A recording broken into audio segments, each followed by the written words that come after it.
Fala galera, tudo bem? Como é que vão vocês? Vamos começar agora nessa nossa modalidade de aula virtual e a gente vai começar numa nova historinha hoje falando de contestação trabalhista.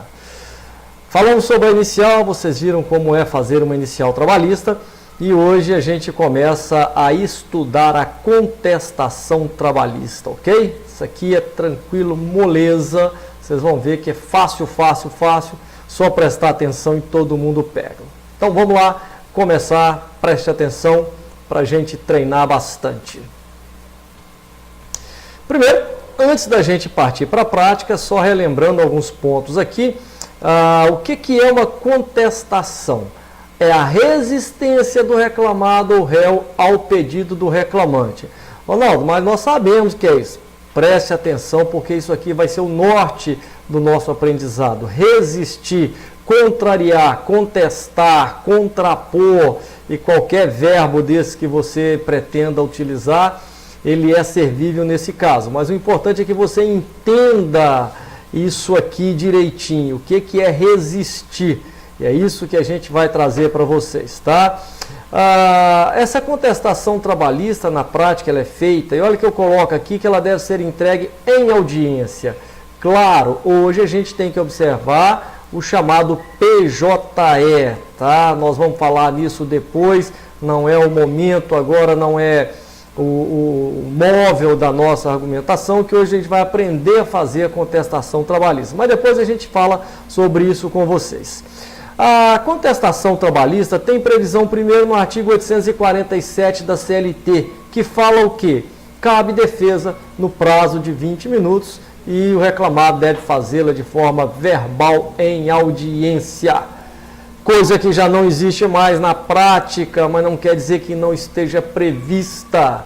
Se você precisar argumentar, fazer sua contestação oralmente em audiência, ela será admitida sim, mas não é a regra mais, tá? Até porque, olha aqui, hoje existe o PJE, então a contestação ela é entregue até antes da audiência. Também vamos ver previsão da contestação mesmo no artigo 335 do CPC e é com base nesse artigo e nos seguintes é que a gente vai se guiar mesmo sendo aqui na Justiça do Trabalho, ok?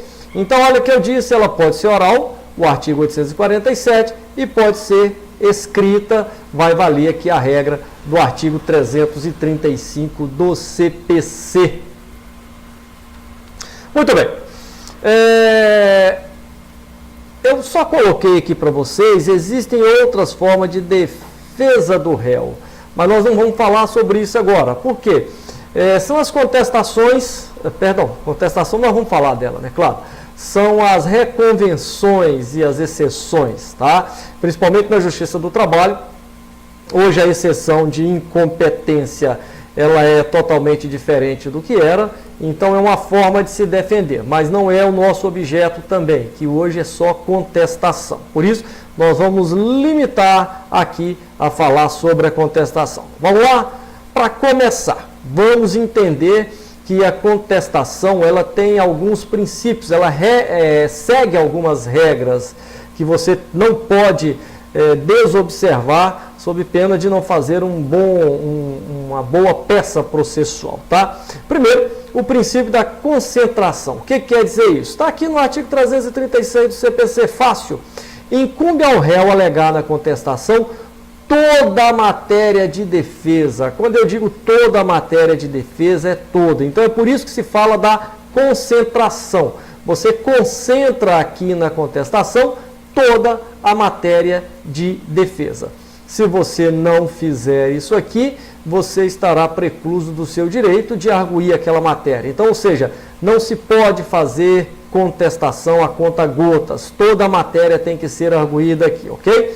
Expondo as razões de fato e de direito com que impugna o pedido do autor, além de especificar as provas que pretende produzir. Se lembram aí do artigo 319 do CPC, que nós utilizamos para fazer a nossa petição inicial? Então, esse artigo 336 traz mais ou menos bem resumido aquele artigo 319, que nós também vamos usá-lo para fazer a nossa contestação trabalhista, ok?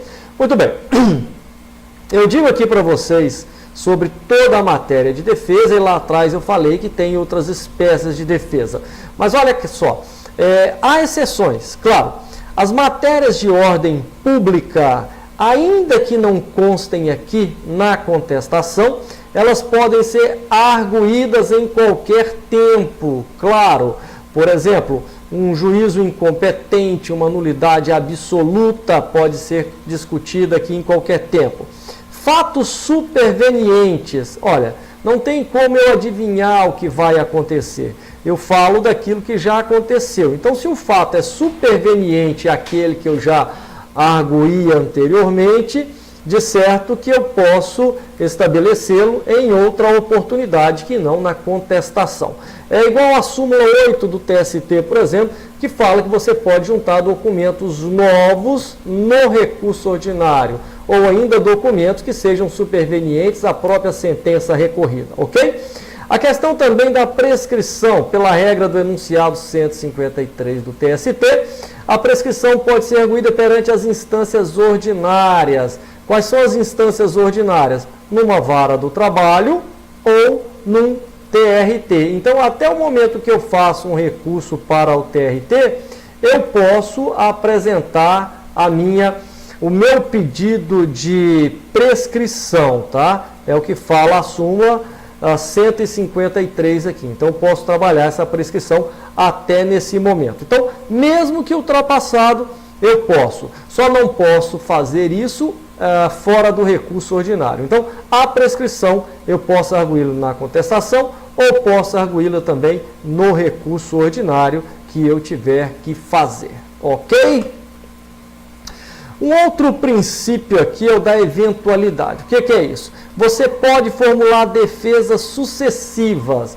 Eu não estou dizendo 1, 2, 3, 4 contestações. Não. A contestação é o conjunto das defesas que você leva para o judiciário. Então você pode fazer defesas sucessivas, de forma que o juiz somente analisará a posterior na eventualidade de ser rejeitada a anterior. Um exemplo clássico disso, eu arguo a litispendência, tá?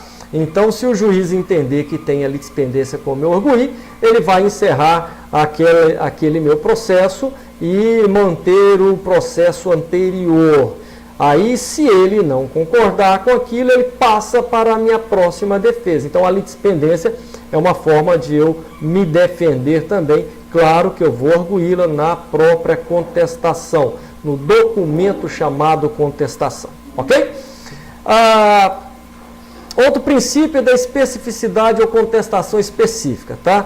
Então, diz o artigo 341 do CPC que incumbe também ao réu manifestar-se precisamente sobre as alegações de fato constantes da petição inicial. Se ele não fizer isso, ele terá confessado. Se você pegar o artigo 818 da CLT, vai trabalhar esses conceitos, bem como o 373 do CPC também trabalha essa situação de que o 374, né, que fala que não precisa mais de prova, o fato alegado por uma parte confessado pela outra, enfim, aquela historinha lá. Presumindo, portanto, verdadeira as não impugnadas. Claro, toda boa regra tem sua exceção, e aqui não é diferente. Primeiro, se não for admissível a seu respeito a confissão. Então, nesse caso, eu não tenho como apresentar, mesmo que eu não apresente a contestação, tá? Eu não especifique, o juiz não pode admitir porque eu não tenho. Exemplo, a questão da insalubridade. Mesmo que eu não conteste, o juiz é obrigado a marcar uma perícia. Então, não tem problema aí nesse caso. Não para nós, claro que se você for fazer a prova do OAB ou um concurso, você tem que fazer a contestação e lá você tem que arguir tudo sob pena de não tirar a pontuação necessária. Fica ligado aí, tá? Se não estiver acompanhada de instrumento que a lei considerada a substância do ato, também você não precisa apresentar a contestação. Não tem que ser especificamente naquele instante, tá? Agora, muito cuidado com isso aí, que no direito do trabalho isso é muito difícil de acontecer, mas não é, a gente não vai descer a minúcias nisso aqui não. Ou, em outro caso, estiver em contradição com a defesa considerada em seu conjunto. Exemplo, você não recorre, não contesta horas extras, mas o cara coloca uma situação tão absurda lá, que fazia 24 horas extra por dia, e depois ele fala que dormia ou estudava de 7 da noite até as 11 horas, então ali mesmo que você não tenha contestado, não há que se falar, claro, em confissão, ok? Muito bem. Na contestação, eu tenho também que apor algumas questões preliminares que estão previstas aí no artigo 337 do CPC.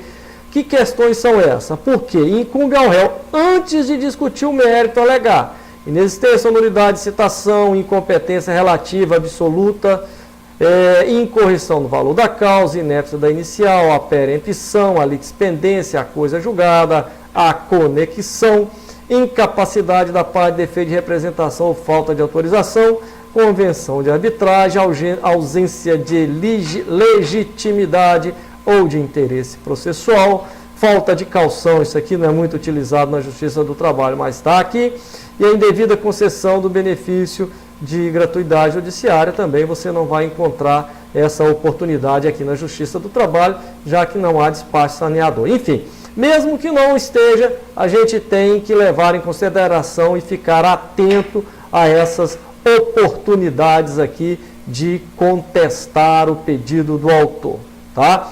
Lembrando, gente, eu tenho que indicar a vocês forma de vocês fazerem também uma excelente prova da OAB. Então é por isso que a gente está falando sobre isso tudo, ok? Muito bem.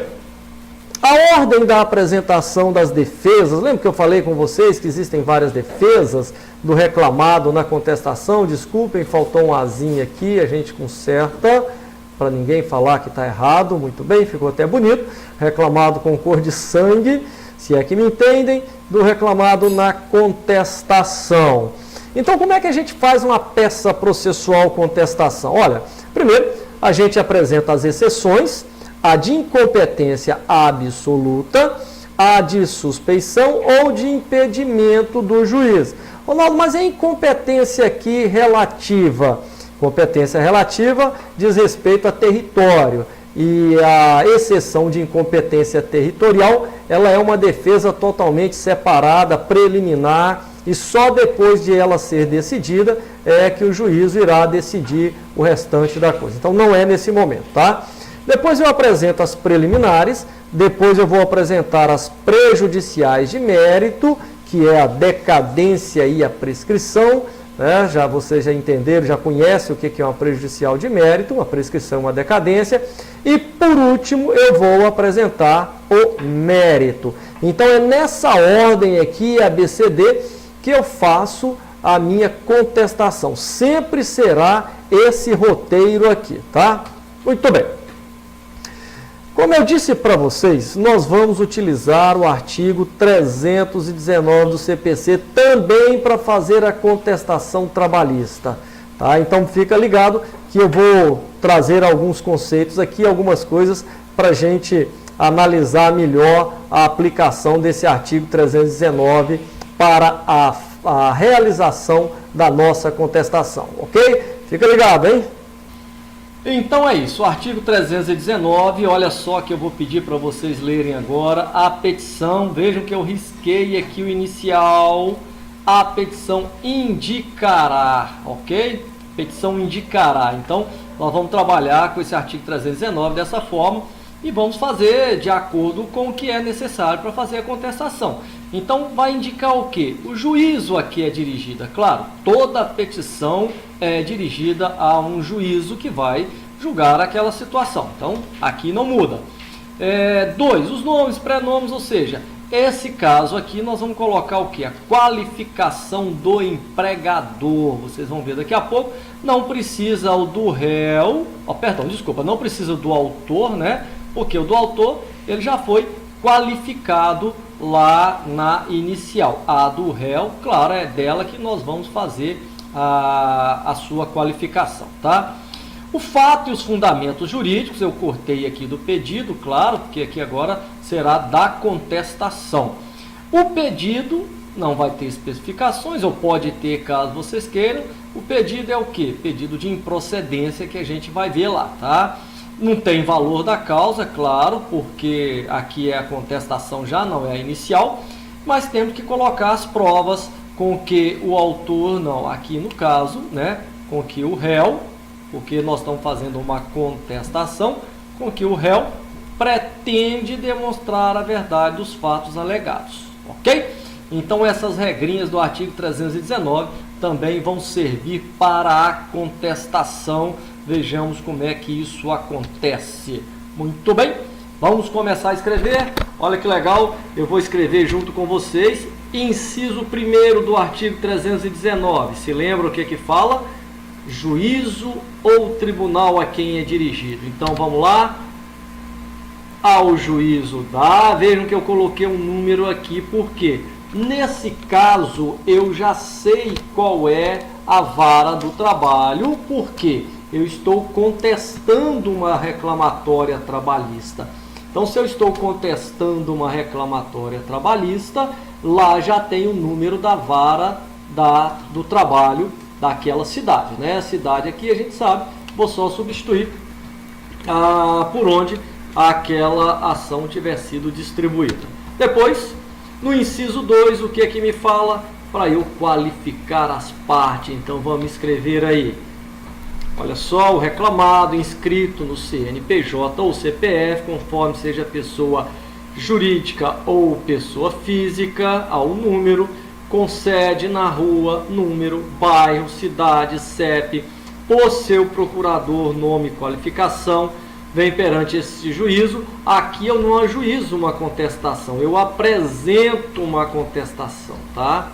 Apresentar sua contestação, a reclamatória trabalhista proposta pelo reclamante, aí ele sim, devidamente qualificado, eu não preciso qualificá-lo de novo.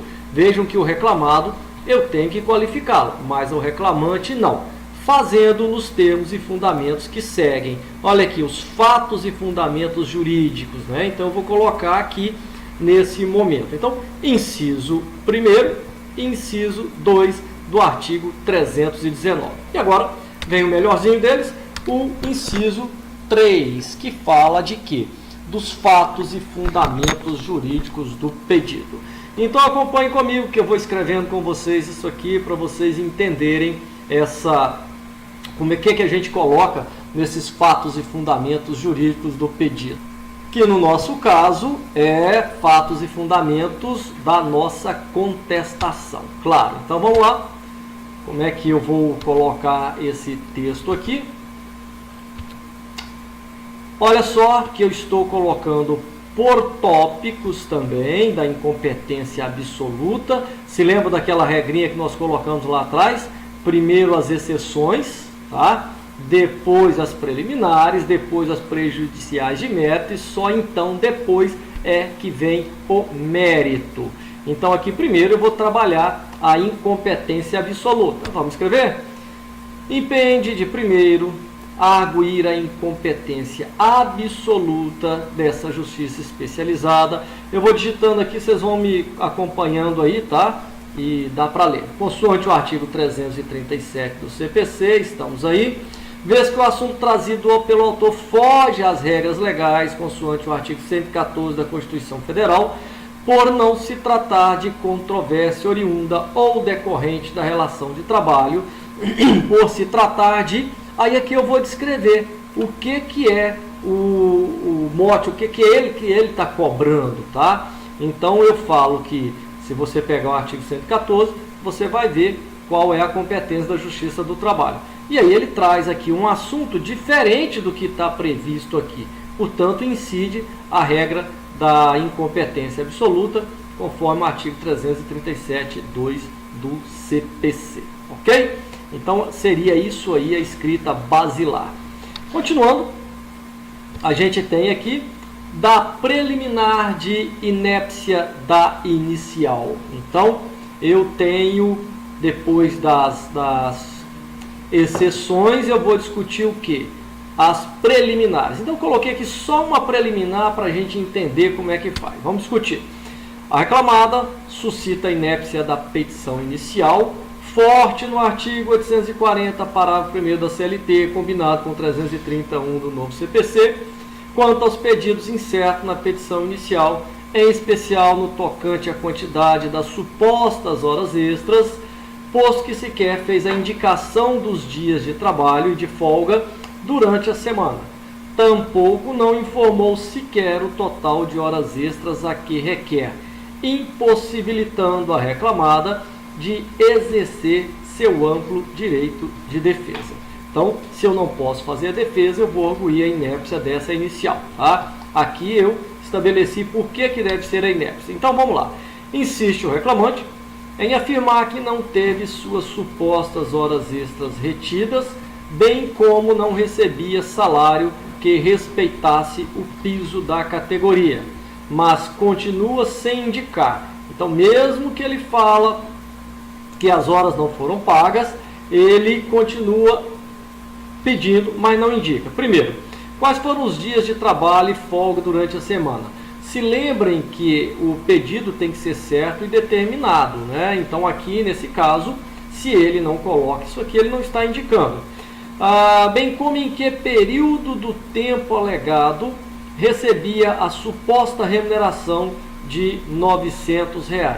Então, se ele não argumenta a causa de pedir próximo e causa de pedir remota, eu vou arguir a inépcia da preliminar. Perdão, a preliminar de inépcia da inicial, tá bom? É isso aí que a gente tem que fazer. Portanto, e agora a gente vai para o desfecho. Portanto, temos que a inépcia da petição inicial está nitidamente configurada e, portanto, a reclamatória trabalhista, nesse ponto, nesse artigo, tem que ser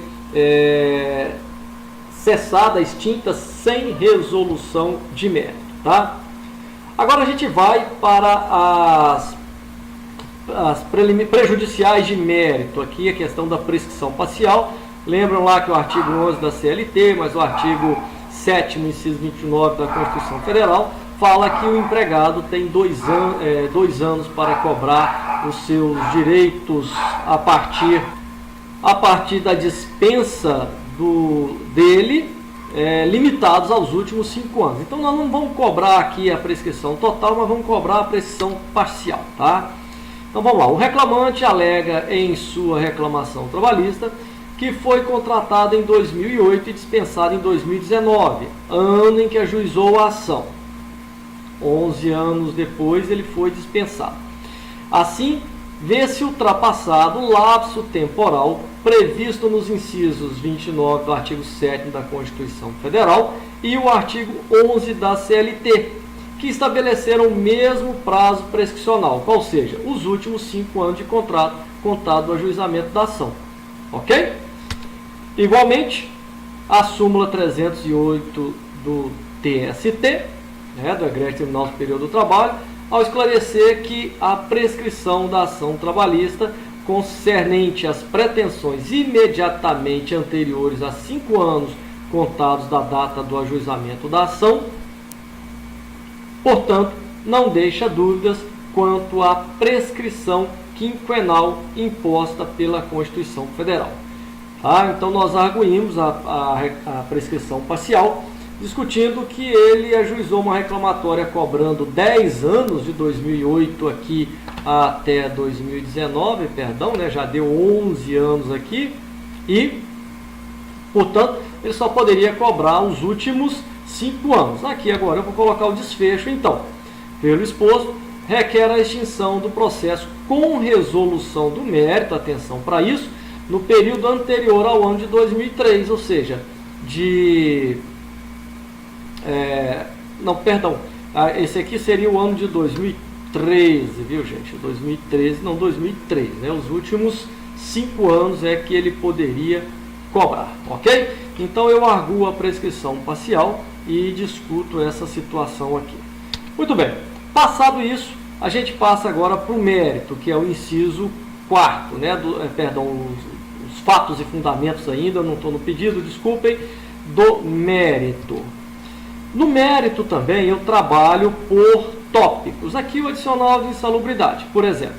Pretende o reclamante o recebimento do adicional de insalubridade, arguindo trabalhar em contato permanente com produto de limpeza.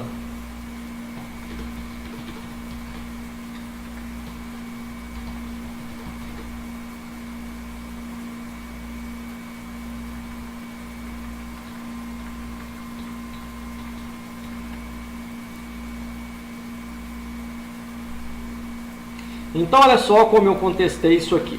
Ele disse que trabalhava permanentemente com produtos de limpeza, tá? Como cloro, e só que ele recebia os equipamentos de segurança de proteção individual, e o artigo 191.2 da CLT fala que cessa a insalubridade se for adotadas medidas coletivas ou individuais que cessem a exposição ao agente insalutífero. Nesse caso, ele recebeu os equipamentos, portanto, ele não teria direito ao adicional. Então, olha só como é que a gente faz aqui. A gente coloca a pretensão do autor numa contestação, tá? E rebate aquilo ali. Então, eu falo o que ele quer, eu coloco assim o ponto dele e apresento um contraponto, por que que aquilo não vai dar certo para ele, ou não pode dar certo para ele. E nesse caso ele recebia todos os equipamentos. Então eu falo, ele quer receber o adicional de insalubridade, ele explica por que quer receber, mas ele não pode receber por esse e esse motivo. Então seria como se eu dissesse assim, o reclamante quer receber isso, alegando isso, isso e isso. Porém ele não tem esse direito, em razão desse ou daquele outro motivo, ok? Assim, há que ser julgado improcedente o pedido ora contestado. Pronto, fizemos a contestação, eu não preciso de expor mais nada. Claro que numa contestação lá no escritório, né, tendo vários elementos, você vai arguir um monte de outras situações que são importantes. Mas nesse caso aqui eu quis demonstrar para vocês que ele pediu insalubridade e eu não vou dar a insalubridade, eu vou contestar essa insalubridade com base nesse dispositivo legal e na prova que eu tenho de que ele tem um recibo lá assinado, tá? Que recebeu os EPIs. Então é isso. A pessoa pede, eu digo que ela não tem direito e não tem direito por quê? Uma outra defesinha aqui. Um vínculo de emprego em período anterior ao formalizado. Vejam que eu estou colocando tudo por tópicos, tá? É muito mais fácil, aqui eu só vou discutir esse assunto, não vou trazer nenhum outro mais. E aí a gente vai escrever então por que ele não tem esse direito. Ele pretendeu o seu vínculo de emprego.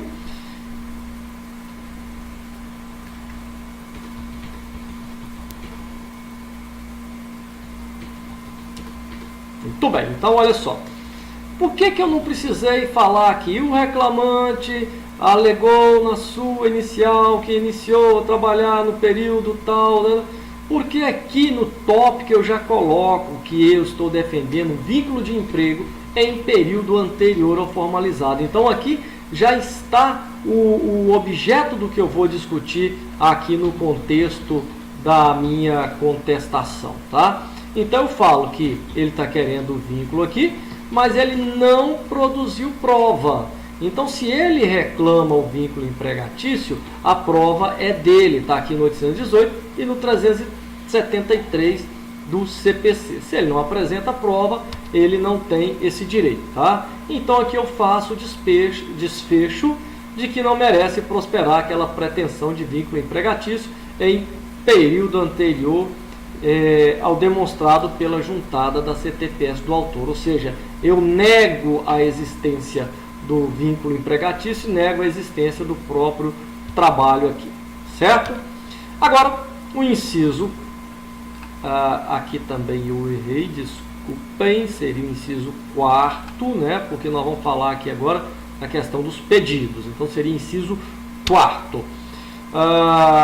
Eu vou fazer que pedido na minha contestação? Eu vou simplesmente pedir que sejam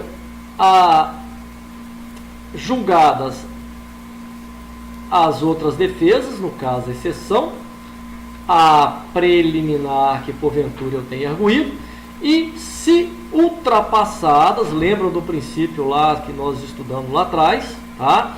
Da eventualidade, aí que eu vou pedir que seja julgado totalmente improcedentes os pedidos do autor. Então eu peço para analisar as minhas defesas lá preliminares e só depois que vai analisar o mérito do pedido do autor. Aqui, como fala em pedidos, no inciso 4º, eu também posso formular outros requerimentos, tá? Então, muita atenção, isso aqui é uma coisa que cai sempre nas reclamatórias trabalhistas, nas contestações trabalhistas, o pedido de compensação de parcelas.